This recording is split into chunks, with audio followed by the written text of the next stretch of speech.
Olá, nós estamos no lacconcursos.com.br, eu sou Rodrigo Belmonte e a aula de hoje, Defensoria Pública e Advocacia, exatamente, ou melhor, Advocacia e Defensoria Pública.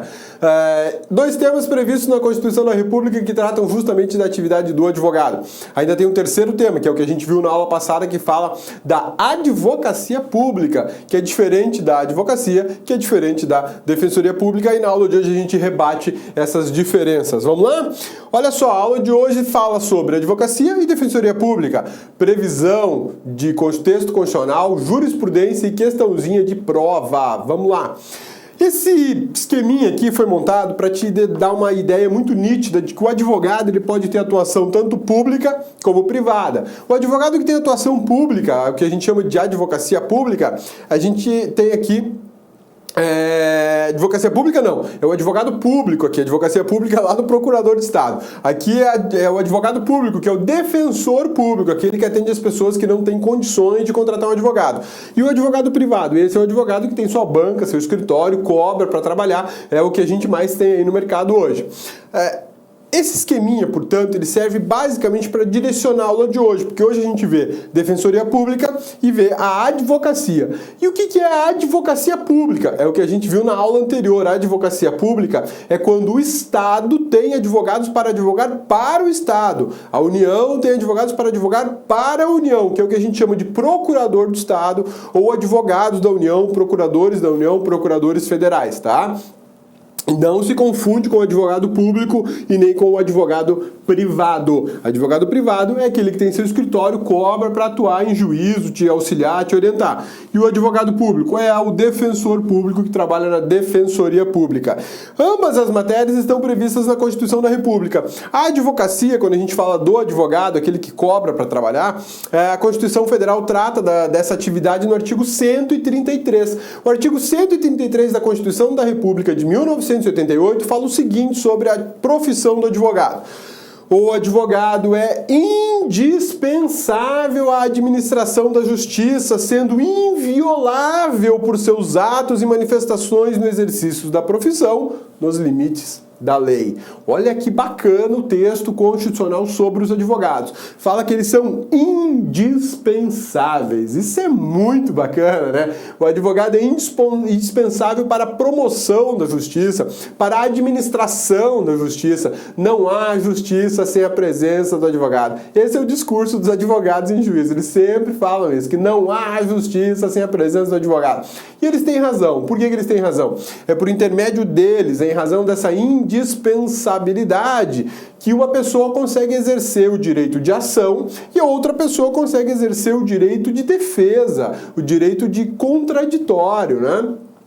Por isso ele é indispensável na administração da justiça. É inviolável por seus atos e manifestações. Bacana, né? Por que inviolável? Porque muitas vezes o advogado fala, olha, você está mentindo quando diz que meu cliente te deve R$1.000. O advogado pode falar, você é mentiroso. Tá ali em juízo, ele pode falar isso. Agora na rua ele fala que fulano é mentiroso, aí ele pode ter problema, ele pode estar ofendendo a honra, ele pode estar caluniando. Então como é que o advogado vai dizer que a outra parte está mentindo, juiz? Está falando que o meu cliente deve R$1.000 e não deve R$1.000. Eles é que devem para o meu cliente, eles estão agindo de má fé. Isso, em situação comum, uma relação de vizinhos, uma relação de parentesco, ofenderia as pessoas, chamar de mentiroso, dizer que está sendo falso, que está de má fé, né? Isso ofende a honra das pessoas, mas em juízo não. Por quê? Porque o advogado muitas vezes ele tem que se utilizar disso para mostrar para o juiz que a realidade é diferente daquela que estão mostrando, né? Eu conheci um caso, pra você ver como é interessante isso, conheci um caso que a parte autora falava bem assim: a ré invadiu a preferencial em velocidade alta e bateu no meu carro. Olha só, a processada invadiu a preferencial, a rua preferencial, com o carro dela em alta velocidade e acertou o carro do autor e causou a colisão. Quando a ré se manifesta, a ré fala o seguinte, olha, não é bem assim. Eu estava com o meu carro praticamente parado, embiquei porque tinha um ponto cego, estava a menos de 10 por hora e ele vinha na preferencial em velocidade incompatível e ele que colidiu no meu carro. E aí? que a reclamada, que a processada diz? Que o autor estava mentindo. E o autor diz que quem está mentindo é a reclamada. Quem é que vai resolver? Só a prova, só a testemunha, uma perícia ou coisa do gênero. Por isso é que o advogado tem essa imunidade para poder apontar A ou B, dizer que isso ou aquilo está certo, que aquilo é verdadeiro, que aquilo não é, tá? Mas ele faz isso em juízo. Se ele sair por aí achando que é imune para qualquer dos atos da vida civil e criminal dele, ele vai ser preso ou processado, beleza? Essa referência é genérica para qualquer advogado, não faz distinção entre advogado público e advogado privado. Isso aqui se aplica tanto para os advogados que cobram como para os defensores públicos, tá? A profissão do advogado é regulada por lei, que é chamado de Estatuto da OAB. Estatuto da OAB é o que a gente pode falar, a lei orgânica da advocacia, digamos assim. Ela não tem esse nome, lei orgânica, como tem a da magistratura e do Ministério Público, tá? Mas é chamado de Estatuto da OAB. É essa norma que regula a atividade do advogado, que fala dos seus direitos, deveres, fala de obrigações que ele deve cumprir em relação ao cliente, em relação ao magistrado, em relação ao Ministério Público. Essa é a lei que garante a eles o poder de poder falar A ou B dentro de um processo judicial. É uma lei muito importante que todo advogado tem que conhecer.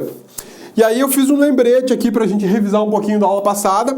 A advocacia pública é diferente de advocacia, que por sua vez são diferentes de defensoria, né? A advocacia pública são os advogados do Estado, ou do município, ou da União.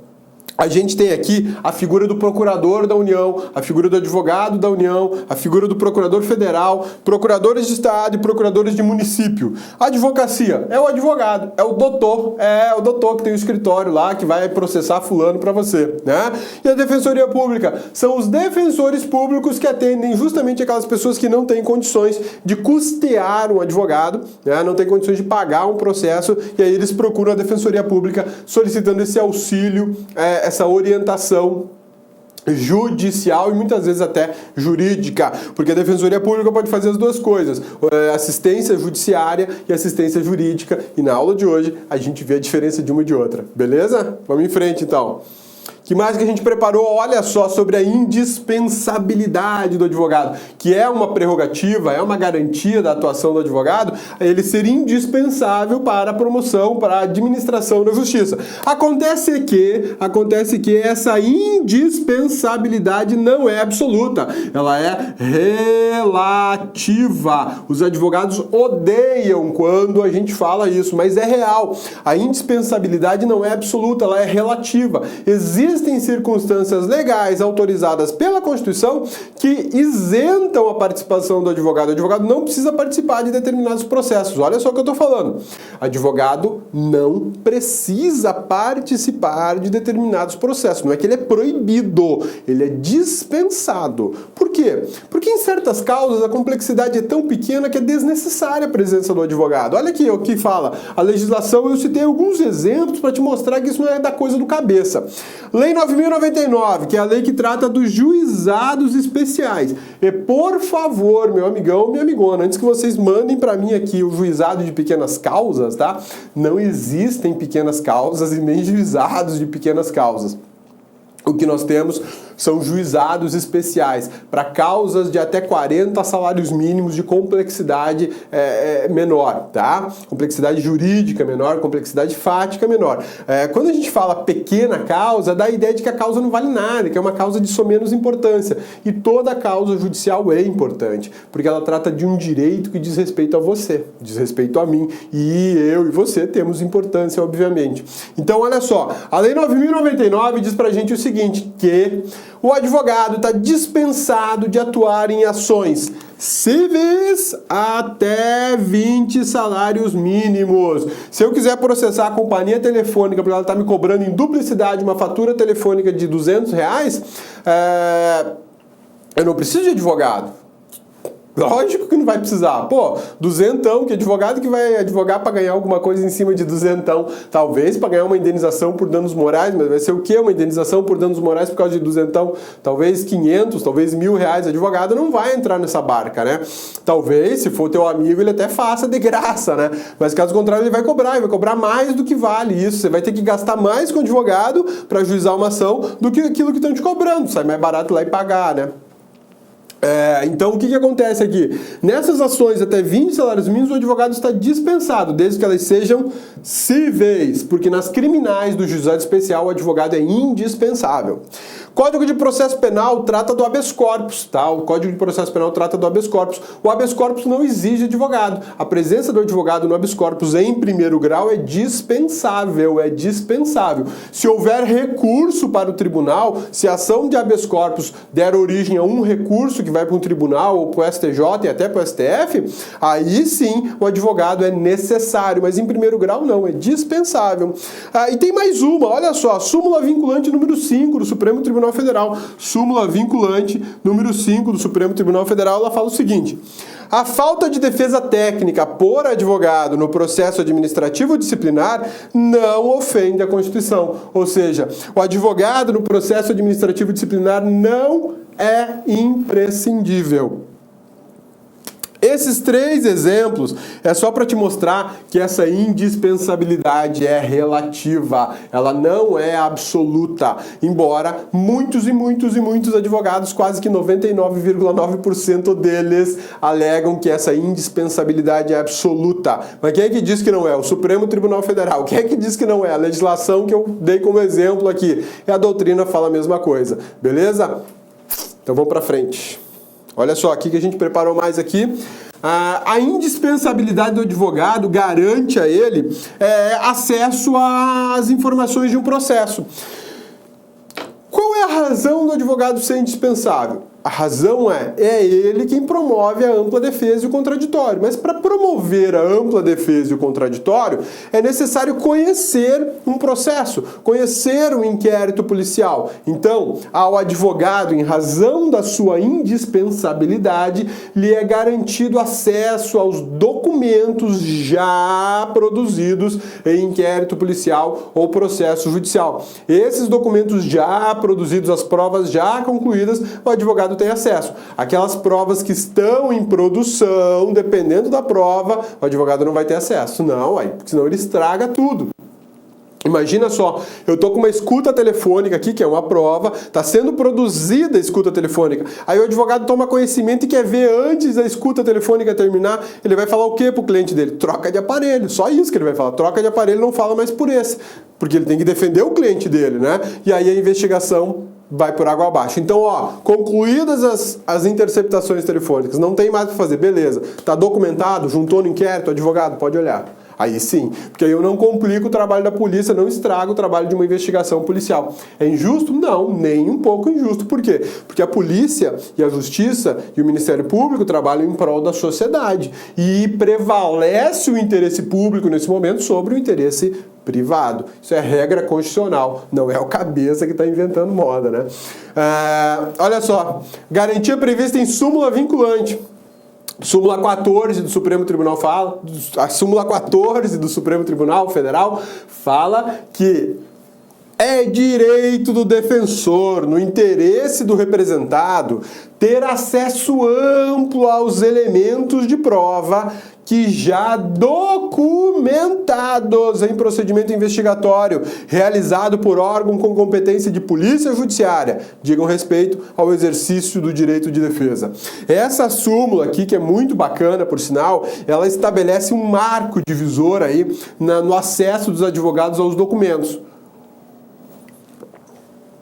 Por que ela estabelece um marco divisor? Antes da súmula 14, os advogados choravam, esperneavam, gritavam, pediam para o juiz acesso total a todas as investigações do seu cliente, piriri, pororó, sempre sobre o argumento da ampla defesa e do contraditório, da garantia da inocência e tudo mais.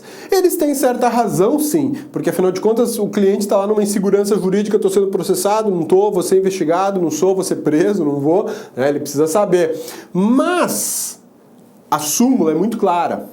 É garantido acesso amplo, olha só, é garantido acesso amplo aos elementos de prova já documentados. já documentados. Isso quer dizer, são aquelas provas já realizadas. A interceptação telefônica já acabada, a perícia já acabada. Aí você encarta ela no inquérito policial, no processo, e dá acesso para o advogado. Aí ele vai poder ver. Porque aí não tem mais como atrapalhar a atividade da polícia. A polícia já realizou o que ela precisava fazer, já concluiu as investigações, já tem certeza se o cabra é ruim ou se não é ruim, né? E aí o advogado, depois de feito esse trabalho, é que ele vai poder ter acesso. Hoje isso é súmula vinculante. Isso quer dizer o seguinte, o advogado pode até chegar para o juiz e falar assim, eu quero ter acesso à interceptação telefônica. O juiz vai falar para ele o seguinte, seu pedido é impossível, tem uma súmula que proíbe te dar esse acesso. Acabou, a conversa se encerrou rapidamente, né? O que a gente tem aqui? Uma decisão do Supremo Tribunal Federal e mais um pouquinho sobre a inviolabilidade dos advogados. Olha só. A Constituição Brasileira de 1988 determina que o advogado é indispensável à administração da justiça, artigo 133. É por intermédio dele, ou seja, do advogado, que se exerce o contraditório e a ampla defesa com os meios e recursos a ela inerentes. Daí vem o entendimento, a compreensão daquilo que é indispensável. Por que o advogado é indispensável? Porque é por intermédio do advogado que se promove o contraditório e a ampla defesa. E quem é que fala isso? Supremo Tribunal Federal. O Supremo Tribunal Federal é que dá essa dica, né? Legal. Isso aqui é muito bom, principalmente para ter um conceito desse para a prova, né? A inviolabilidade do advogado é relativa. Agora a gente vai falar da inviolabilidade. Antes a gente falou da... Olá, meus amigos, minhas amigas. Gostou da aula do professor? Professor top de linha, não é isso? Quer continuar assistindo essa videoaula? Aliás, quer fazer o nosso curso completo aqui do Lá Concurso? Ah, professor, quantas aulas tem? Nesse momento nós temos 260 aulas bastante específicas, focadas no edital. Aulas aí que atendem 100% do edital para os cargos de agente e escrivão de polícia. 260 aulas, tá certo, meus amigos? Olha só, curso nosso completo da Polícia Judiciária Civil, Polícia Civil de Pernambuco, por apenas 10 mensalidades de R$ 25,00 e você tem um período de acesso de 90 dias. Durante esses 90 dias, vocês aí podem assistir esse vídeo quantas vezes quiser e na hora que desejar. Ah, tem mais. Acesse nosso site, está aqui, ó, laconcurso.com.br e assista lá o nosso vídeo de análise do edital desse concurso. Lá tem várias contribuições para vocês aí que vão fazer esse concurso, inclusive lá, professor comentou se o aluno deve chutar ou não nesse concurso da banca do CESP. Banca do CESP, você sabe que tem aquele fator de punição, aquele aluno que chuta, que marca errada, tem um ponto negativo. Nesse aqui não é um ponto negativo, é 0,25 e isso tem impactos no concurso. Tá certo, meus amigos? Então espero você, venha se matricular conosco, que eu tenho certeza que você não irá se arrepender. Um forte abraço, fique com Deus. Tchau, tchau. Clique lá.